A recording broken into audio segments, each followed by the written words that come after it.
Hi hello അസ്സലാമു അലൈക്കും. Welcome back to your channel. പുതിയൊരു വീഡിയോയിലേക്ക് എല്ലാ കൂട്ടുകാർക്കും സ്വാഗതം. അപ്പോൾ എന്തൊക്കെയാണ് എല്ലാവരെയും വിശേഷം? എല്ലാവർക്കും സുഖമാണെന്ന് വിചാരിക്കുകയാണ്. അൽഹംദുലില്ലാ ഞങ്ങൾക്കും സുഖമാണ് കേട്ടോ. ഇപ്പോൾ 2 ദിവസമായിട്ട് കറക്റ്റ് സമയത്ത് വീഡിയോസ് ഒന്നും വരുന്നില്ലല്ലേ. വീഡിയോസ് ഒന്നും വരാത്തതിനുള്ള കാരണം എന്താ വെച്ചാൽ ഉമ്മാക്ക് സുഖമല്ല കേട്ടോ. അപ്പോൾ ഉമ്മാനെയും കൊണ്ട് എന്നും ഹോസ്പിറ്റലിൽ പോവലാണ്. അപ്പോൾ ഇന്നലെ മഞ്ചേരിയിലൊക്കെ പോയി മരുന്നൊക്കെ വാങ്ങിച്ചു വന്നതാണ് കൈ വേദനയ്ക്ക്. അതിൻ്റെ 2 ദിവസം മുന്നേ ഉമ്മാക്ക് ഹാർട്ടിന് ചെറിയൊരു പ്രശ്നമുണ്ട്. അപ്പോൾ സജീർ ഡോക്ടർ മരുന്നാട്ടോ കൊടുക്കൽ. അങ്ങനെ അവിടെ പോയി കാണിച്ച് അവിടെ നിന്ന് മരുന്നൊക്കെ വാങ്ങി വന്നതും ഒക്കെയാണ്. പിന്നെ ഇന്ന് രാവിലെ എണീറ്റപ്പോൾ ഉമ്മാക്ക് തീരെ വയ്യ കേട്ടോ. എന്തൊക്കെയോ പിച്ചിമേയും പറയാം, അതേപോലെ വീഴാൻ പോവുക, ശരിക്കും എണീറ്റ് നിൽക്കാൻ കഴിയണില്ല, അങ്ങനെയൊക്കെ ആയപ്പോൾ ആങ്ങളെ വീഡിയോ കോൾ ചെയ്ത് വിളിച്ചിന്. അപ്പോൾ പറഞ്ഞു സോഡിയം കുറഞ്ഞു വെക്കും, അപ്പോൾ നിങ്ങൾ കൊണ്ടുപോയി നോക്കി ഹോസ്പിറ്റലിൽ കയറണുണ്ട്. അങ്ങനെ ഉമ്മാനെ ഞാൻ ഹോസ്പിറ്റലിൽ കൊണ്ടുപോയി രാവിലെ. അപ്പോൾ സോഡിയം ചെക്ക് ചെയ്തപ്പോൾ സോഡിയം കുറവാണ്. അപ്പോൾ സോഡിയം കയറ്റുന്നുണ്ട് കേട്ടോ. പിന്നെ അനിയത്തിനെ അവിടെ ആക്കിയിട്ട് പിന്നെ ഞാൻ വീട്ടിലേക്ക് പോകുന്നതാണ്. അപ്പോൾ ഇനി വേഗം ഫുഡൊക്കെ ഉണ്ടാക്കണം. അപ്പോൾ രാവിലെ ബ്രേക്ക്ഫാസ്റ്റ് ഒക്കെ കഴിച്ച് അങ്ങനെ പോയതാട്ടോ.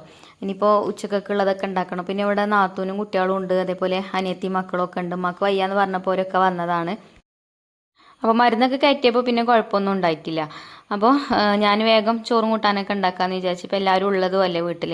അപ്പോൾ പോന്നപ്പോൾ കുറച്ച് ബീഫ് വാങ്ങി പോന്നിട്ടുണ്ട്. ഇനി അപ്പോൾ അത് കഴുകി വെച്ചിട്ടുണ്ട്. ബീഫും കുമ്പളങ്ങി ഇട്ടിട്ട് കറിയാണ് കേട്ടോ ഉണ്ടാക്കുന്നത്. പിന്നെ വീഡിയോ ഇടാതെ നിന്നാൽ നമ്മളെ ചാനൽ പറ്റ ഡൗൺ ആയി പോകും. നമ്മൾ യൂട്യൂബ് വരുമാനം കൊണ്ട് ഞാൻ ഒരുപാട് കാര്യങ്ങൾ ചെയ്യണതാണ്. അപ്പോൾ അതൊന്നും ചെയ്യാൻ പറ്റാതെയാവും. അപ്പോൾ അതുകൊണ്ടാണ് കേട്ടോ ഈ ഒരു തിരക്കിൽ ഞാൻ വീഡിയോ ഇടുന്നത്. അപ്പോൾ നമുക്ക് ഇറച്ചിയും കുമ്പളങ്ങയും വെച്ചിട്ടുള്ള കറി ഉണ്ടാക്കട്ടോ. അപ്പോൾ അതിൻ്റെ റെസിപ്പി കുറേ കൂട്ടുകാർ എന്നോട് ചോദിച്ചിനി. അപ്പോൾ അതൊന്ന് കാണിക്കാമെന്ന് വിചാരിച്ചു. ഞാൻ ഒരു 2.5 സ്പൂൺ മല്ലിപ്പൊടി, അതേപോലെ തന്നെ ഒരു 2 സ്പൂൺ മുളക് പൊടി, പിന്നെ കുറച്ച് മഞ്ഞൾപ്പൊടി, അതേപോലെ ഗരം മസാല, ഇതൊക്കെ ഒന്ന് ചൂടാക്കി എടുക്കുന്നുണ്ട് കേട്ടോ ആദ്യം. അപ്പോൾ ഇവിടെ ഈ പാൻ ഞാൻ നല്ലോണം തുടച്ച് വെള്ളത്തിൻ്റെ നനവൊക്കെ കളഞ്ഞതിന് ശേഷം അടുപ്പത്ത് വെച്ച് ഈ പൊടികളൊക്കെ ഇട്ട് കൊടുത്തിട്ട് പിന്നെ ഫ്ലെയിം ഓൺ ആക്കി കൊടുത്തു. കരിയാതെ വറുത്തെടുക്കണം കേട്ടോ. ഇങ്ങനെ ഈ ബീഫും കുമ്പളങ്ങയൊക്കെ വെച്ചിട്ട് കറി ഉണ്ടാക്കുമ്പോൾ ഇങ്ങനെ പൊടികളൊക്കെ ഒന്ന് മസാലപ്പൊടികളൊക്കെ ഒന്ന് ചൂടാക്കിയിട്ട് ഇട്ട് കൊടുക്കുമ്പോൾ ഒരു നല്ലൊരു ടേസ്റ്റാണ് കേട്ടോ കറിക്ക്. അപ്പോൾ ഞാൻ വേഗം അതൊക്കെ ഒന്ന് ചൂടാക്കി എടുത്തു. ഫ്ലെയിം ഓഫാക്കി കൊടുത്തിട്ടുണ്ട്.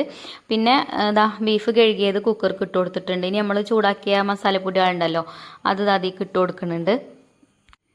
അപ്പോൾ 12 മണിയൊക്കെ കേട്ടോ സമയം. അപ്പോൾ ഇനിയിപ്പം മക്കൾക്കൊക്കെ വിശക്കാൻ തുടങ്ങും ഇപ്പോൾ. അപ്പോൾ വേഗം കുക്കറിലായാൽ എളുപ്പം വെന്ത് കിട്ടുമല്ലോ. അപ്പോൾ അങ്ങനെ കുക്കർക്ക് ഇട്ട് കൊടുത്തിട്ടുണ്ട്. പിന്നെ ബീഫൊക്കെ മസാലപ്പൊടികളും ഇട്ട് കൊടുത്തു. പിന്നെ കുറച്ച് കല്ലുപ്പ് ഇട്ട് കൊടുത്തു പാകത്തിനുള്ളത്. പിന്നെ ഒരു 2 സ്പൂൺ ഇഞ്ചി വെളുത്തുള്ളി ചതച്ചതും അതിലേക്ക് ചേർത്ത് കൊടുത്തു. ഇനി നമുക്ക് കുറച്ച് കറിവേപ്പിൻ്റെ ഇല ഇട്ട് കൊടുക്കുക. അതേപോലെ തന്നെ കുറച്ച് വെളിച്ചെണ്ണയും കൂടെ ഒഴിച്ചു കൊടുക്കുക. ഒരു സ്പൂണൊക്കെ മതി കേട്ടോ. അതും കൂടി ഒഴിച്ചു കൊടുത്തിട്ട് നല്ലോണം കൈ കൊണ്ടൊന്ന് തിരുമ്മി കുഴച്ചെടുക്കുക.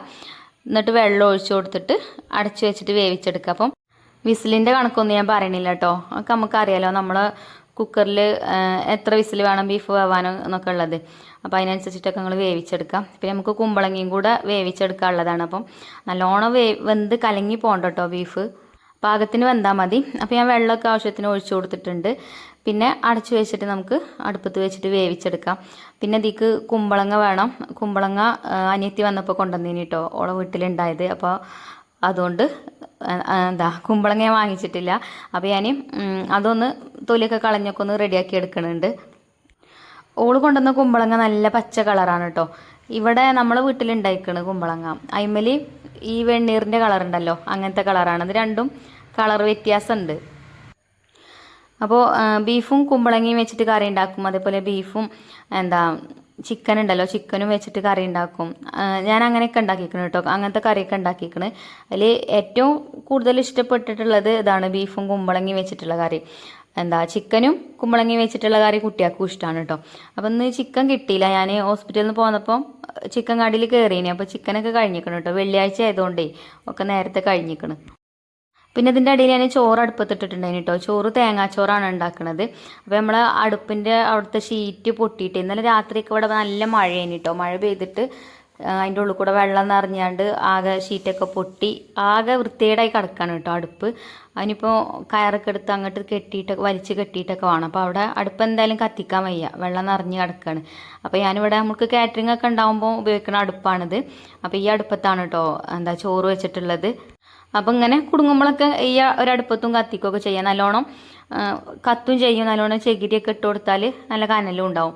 അപ്പോൾ ചോറൊക്കെ വേവാനായി തുടങ്ങിയിട്ടുണ്ട്. പിന്നെ തേങ്ങാച്ചോറിൻ്റെ റെസിപ്പി ഞാൻ കാണിക്കണില്ല, നമ്മൾ ഇടയ്ക്കൊക്കെ കാണിക്കണതാണല്ലോ. പിന്നെ തേങ്ങാച്ചോറൊക്കെ പല നാട്ടിലും പല രീതിയിലാണല്ലേ ഉണ്ടാക്കുക. അപ്പോൾ ഞാൻ ചോറൊക്കെ ഒന്ന് ഇളക്കി കൊടുത്തിട്ട് പിന്നെ അത് അവിടെ വന്നിട്ട് ഒരു മൺചട്ടി ഇവിടെ അടുപ്പത്ത് വെച്ചിട്ടുണ്ട്. ഇപ്പം കുക്കറൊക്കെ വിസിലടിച്ചൊക്കെ ഓഫ് ചെയ്തിട്ടുണ്ട്, ബീഫ് വന്നിട്ടുണ്ടാവും.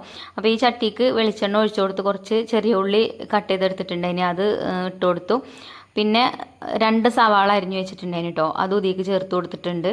എന്നിട്ടൊന്ന് വഴറ്റി കൊടുക്കുന്നുണ്ട്. പിന്നെ ഞാൻ ഇഞ്ചി വെളുത്തുള്ളിയൊക്കെ ചതച്ചപ്പോൾ അതിൻ്റെ കൂട്ടത്തിൽ വലിയ ജീരകം കൂടെ ചേർത്തിട്ടുണ്ടായിന് കേട്ടോ. അതുകൊണ്ടാണ് വലിയ ജീരകത്തിൻ്റെ പൊടി ചേർക്കാഞ്ഞത്. അല്ലെങ്കിൽ വലിയ ജീരകത്തിൻ്റെ പൊടി ചേർക്കണം, അപ്പോഴാണ് ടേസ്റ്റ് ഉണ്ടാവുക കേട്ടോ ബീഫ്. അങ്ങനെ ആ ഒരു സവാളയൊക്കെ നല്ലോണം വഴറ്റിയെടുത്തതിന് ശേഷം അതിലേക്ക് നമ്മൾ കുക്കറിൽ വേവിച്ച് വെച്ച ബീഫായിക്ക് ഇട്ട് കൊടുത്തു. പിന്നെ വേറെ മസാലപ്പൊടികളൊന്നും ഞാൻ ചേർത്തിട്ടില്ല. പിന്നെ നമ്മൾ കട്ട് ചെയ്ത് വെച്ച കുമ്പളങ്ങ ഉണ്ടല്ലോ, അതും അതിലേക്ക് ചേർത്ത് കൊടുത്തു. പിന്നെ കുക്കറൊന്ന് ചുഴറ്റിയിട്ട് കുറച്ച് വെള്ളം ഒഴിച്ചു കൊടുത്തിട്ടുണ്ട്. വെള്ളം കുറച്ചേ ചേർത്തിട്ടുള്ളൂ. ഇനിയിപ്പോൾ ലാസ്റ്റ് നമുക്ക് തേങ്ങാപ്പാലൊക്കെ ഇതിലേക്ക് ചേർക്കാനുള്ളതാണ്. അതേപോലെ കുമ്പളങ്ങ വേവുമ്പോഴും അതിനും വെള്ളം ഇറങ്ങി വരും. പിന്നെ ശരിക്കും ഇതിലേക്ക് 1 സ്പൂണും കൂടെ മല്ലിപ്പൊടിയും മുളകും പൊടിയും കൂടെ വേണം. ഞാൻ പിന്നെ മസാല കുറച്ചിട്ടതാണ് കേട്ടോ. നിങ്ങൾ ഉണ്ടാക്കുമ്പോൾ അങ്ങനെ ഉണ്ടാക്കിക്കൊണ്ട്. ഉമ്മാക്കൊന്നും എരിവ് പറ്റൂല, പിന്നെ കുട്ടികളും ഉണ്ട് ഇവിടെ, കുട്ടികൾക്കൊന്നും വല്ലാതെ എരിവ് ഇഷ്ടമല്ല. അതുകൊണ്ട് ഞാൻ മുളക് പൊടി മല്ലിപ്പൊടി കുറച്ചതാട്ടോ, അല്ലെങ്കിൽ 1 സ്പൂണും കൂടെ എക്സ്ട്രാ ചേർത്തിന്. അപ്പോൾ കുമ്പളങ്ങയൊക്കെ ഇട്ടിട്ട് അതവിടെ അടച്ചു വെച്ചിട്ടുണ്ട്. പിന്നെ ചോറ് വന്ന് നോക്കിയപ്പോൾ ചോറ് വന്നിട്ടുണ്ട്. ഇതിത്തെ വെള്ളമൊക്കെ വറ്റി വന്നിട്ടുണ്ട്. അപ്പം ഇനി ഇത് നമുക്ക് അടുപ്പത്തുനിന്ന് വാങ്ങി വെക്കാം. ഇനി കനൽമ തന്നെ എന്നാൽ ചിലപ്പോൾ വേവേറിപ്പോവും. നമ്മളെ റേഷൻ അരിയാണ് കേട്ടോ. അപ്പോൾ വേവേറിയാൽ പിന്നെ ഒരു ടേസ്റ്റും ഉണ്ടാവില്ല. അപ്പോൾ ഇത് ഞാൻ അടുപ്പത്തുനിന്ന് വാങ്ങി വെച്ചിട്ട് ഈ ഒരു അടുപ്പത്തേക്ക് തന്നെ നമ്മളെ കറി ഉണ്ടല്ലോ, കറി ഇവിടെ കൊണ്ടുവന്ന് വെക്കാമെന്ന് വിചാരിച്ചതിൽ കനലുണ്ട് കേട്ടോ, അത്യാവശ്യം ചകിരിയൊക്കെ ഇട്ട് കൊടുത്തോണ്ടേ. അപ്പോൾ കറി ഇവിടെ കടന്നിട്ട് അങ്ങനെ വന്നോളും. ബീഫൊക്കെ ഏകദേശം വെന്തായിട്ടുണ്ട്. ഇനിയിപ്പോൾ ഈ ഒരു കുമ്പളങ്ങയും കൂടെ നല്ലോണം ഒന്ന് വെന്ത് കിട്ടണം. അപ്പോൾ ഗ്യാസ്മേൽ വലിയൊരു ചട്ടിയൊക്കെ ഇങ്ങനെ വെക്കുകയാണെങ്കിൽ കുറേ ഗ്യാസൊക്കെ ചിലവാകും. എന്നാലും കുടുങ്ങുമ്പം പിന്നെ എളുപ്പത്തിലാവാൻ വേണ്ടിയിട്ട് അങ്ങനെ ഗ്യാസ്മ കൊണ്ടുപോയി വെച്ചേനെ കേട്ടോ. അപ്പോൾ ഏതായാലും അടുപ്പ് ഒഴിഞ്ഞല്ലോ, അപ്പോൾ ഞാൻ അടുപ്പത്തേക്ക് കൊണ്ടുവന്ന് വെച്ചിട്ടുണ്ട്.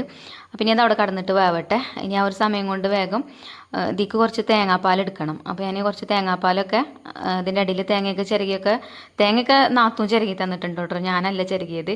പിന്നെ അതേപോലെ ഓളും ഇവിടെ ഉണ്ടായതുകൊണ്ട് അകം തുടക്കാനും അങ്ങനെയുള്ള പണികളൊക്കെ ഓളും ചെയ്യുന്നുണ്ട്. അപ്പോൾ കറിയിൽ ഞാൻ ഉപ്പൊക്കെ ഒന്ന് ചെക്ക് ചെയ്ത് നോക്കിയപ്പോൾ ഉപ്പ് കുറവാട്ടോ. അപ്പോൾ ഞാൻ കുറച്ചും കൂടെ ഉപ്പ് ഇട്ട് കൊടുത്തു. പിന്നെ ഈ കുമ്പളങ്ങയിൽ എളുപ്പം ഉപ്പ് കയറും, അപ്പോൾ നോക്കിയിട്ട് വേണം ചേർത്ത് കൊടുക്കാൻ. അപ്പോൾ കുറച്ച് നേരം കൂടെ അടച്ചു വെച്ചിട്ടുണ്ട്. പിന്നെ തേങ്ങാപ്പാലൊക്കെ എടുത്ത് റെഡിയാക്കിയിട്ടുണ്ട്. ഇനിയിപ്പോൾ പപ്പടം പൊരിക്കണം.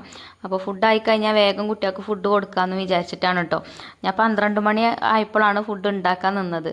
അപ്പോൾ ഇപ്പോൾ സമയം 1 മണി ആയിട്ടുണ്ട്. അപ്പോൾ ഒരു 1:30 ആകുമ്പോഴത്തേനെങ്കിലും കുട്ടികൾക്ക് ഫുഡ് കൊടുക്കാമെന്ന് വിചാരിച്ചു. പിന്നെ അവർക്ക് വിശക്കണീന് കഴിക്കാനൊക്കെ ഇവിടെ ഉണ്ടായിന് കേട്ടോ. രാവിലെ പുട്ട് ഉണ്ടാക്കിനി, അതേപോലെ ഉപ്പുമാവൊക്കെ ഉണ്ടാക്കിനി, അതൊക്കെ ഉണ്ട്. പിന്നെ വത്തക്ക അങ്ങനെയുള്ള ഫ്രൂട്ട്സും കാര്യങ്ങളൊക്കെ കുട്ടികൾക്ക് അങ്ങനെ എടുത്തു കൊടുക്കുന്നുണ്ട്. അപ്പോൾ അതൊക്കെ ഒരു കഴിച്ചിട്ടുണ്ട്. എന്നാലും നമ്മളെ വീട്ടിൽ കരയിലേക്ക് വരുമ്പോൾ നേരത്തിന് ഫുഡ് കൊടുക്കണ്ടേ. അങ്ങനെ പപ്പടമൊക്കെ പൊരിച്ച് ഒക്കെ മാറ്റി വെച്ചിട്ടുണ്ട്. പിന്നെ നമ്മളെ കറി ഒന്ന് വന്ന് നോക്കിയപ്പോൾ കറി വെന്തിട്ടുണ്ട്. ഇനിയിപ്പോൾ തേങ്ങാപ്പാലൊന്ന് ഒഴിച്ചു കൊടുത്താൽ മതി കേട്ടോ. അപ്പോൾ നല്ല ടേസ്റ്റാണ് കേട്ടോ. അതേപോലെ ബീഫും കുമ്പളങ്ങയും വെച്ചിട്ട് കറി ഉണ്ടാക്കുമ്പോൾ ഈ ഒരു രീതിയിൽ ഉണ്ടാക്കി നോക്കുകൊണ്ട്. പിന്നെ ഇതിലേക്ക് ഞാൻ തക്കാളി ചേർത്തിട്ടില്ല, തക്കാളി വേണ്ട കേട്ടോ, തക്കാളിൻ്റെ പുളി വേണ്ട. തക്കാളി ഇടാതെയാണ് ടേസ്റ്റ്. പിന്നെ വേണമെങ്കിൽ ഞാൻ നേരത്തെ പറഞ്ഞ പോലെ തന്നെ മല്ലിപ്പൊടിയും മുളക് പൊടിയും കുറച്ചും കൂടെ വേണമെങ്കിൽ ചേർക്കുക. ഞാൻ പിന്നെ ചേർക്കാതെ നിന്നതാണ്, ഞാൻ പറഞ്ഞല്ലോ എരിവ് നമുക്ക് മരുന്നൊക്കെ കുടിക്കണതാണ്, നമുക്കൊന്നും എരിവും വല്ലാതെ പറ്റൂല ഇപ്പോൾ. അപ്പോൾ അതുകൊണ്ട് എരിവ് കുറച്ചതാട്ടോ. പിന്നെ കറി ആയിട്ടുണ്ട്. ഇനി ഇത് തൂമിക്കൊന്നും വേണ്ട. നമ്മളിപ്പം സവാളയും ചെറിയുള്ളിയൊക്കെ വെളിച്ചെണ്ണയിൽ വഴറ്റിയിട്ടാണല്ലോ ബീഫൊക്കെ ഇട്ട് കൊടുത്തത്. അതുകൊണ്ട് ഇനി എണ്ണ ഒഴിക്കേണ്ട ആവശ്യമില്ല കേട്ടോ. ഇനി നമുക്കിത് ചൂടോട് കൂടിയിട്ട് തന്നെ വിളമ്പാം. വേണമെങ്കിൽ കുറച്ച് കറിവേപ്പിൻ്റെ എല്ലാം ഇങ്ങനെ ഒന്ന് തിരുമ്മി ഇട്ട് കൊടുക്കുകയാണെങ്കിൽ അങ്ങനെ ചെയ്യുക. തൂമിച്ചെടുക്കേണ്ട ആവശ്യമൊന്നുമില്ല. അപ്പോൾ 1 മണിക്കൂർ കൊണ്ട് തന്നെ നമ്മളെ ഫുഡൊക്കെ റെഡി ആയിട്ടോ. അപ്പോൾ തേങ്ങാച്ചോറും ഒക്കെ ആയിട്ടുണ്ട്. തേങ്ങാച്ചോറ് പിന്നെ ഞാൻ കരിയുള്ള കലത്തുനിന്ന് വേറെ പാത്രത്തേക്ക് മാറ്റി കൊടുത്തു. ഇനിയിപ്പോൾ കുട്ടികൾക്ക് ചോറൊക്കെ വിളമ്പി കൊടുക്കാം.